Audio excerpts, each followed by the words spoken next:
আসসালামু আলাইকুম। আমার নতুন ভিডিওতে আপনাদের স্বাগতম।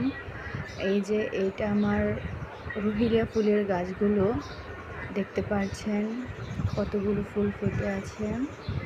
তারপর এই যে দেখেন, আমার বাগানের মধ্যে একটা টগর ফুলের গাছ আছে, ওইটার মধ্যে 2টা ফুল কলি। আর যে একটা আছে মনে হয় ওটা একটু বড় হয়েছে, তো দেখতে থাকেন। কতদিন আগে অনেক ফুল ছিল, বাট ভিডিও করা হয় নাই, তো আপনাদের দেখাতেও পারলাম না, সরি। এই যে আরও রুহিলা ফুলের গাছ, মানে ফুলগুলোর পাতা যে কীরকম চিকন চিকন, ফুলগুলো বেগুনি কালার, খুবই সুন্দর লাগে। মানে দূর থেকে শুধু ফুলের মধ্যে মনটা চলে যায় এরকম। যেখানে বীজ যাচ্ছে সেখানে শুধু চারা, রুহিলিয়া ফুলের চারা।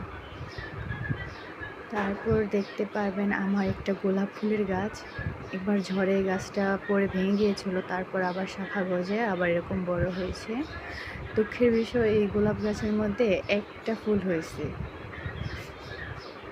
কিছুদিন আগে অনেক ফুল ছিল, এখন নাই। এই যে আরও রুহিলিয়া ফুলের গাছ, মানে যেইখানে যাচ্ছে সেইখানেই বীজ পড়ে পড়ে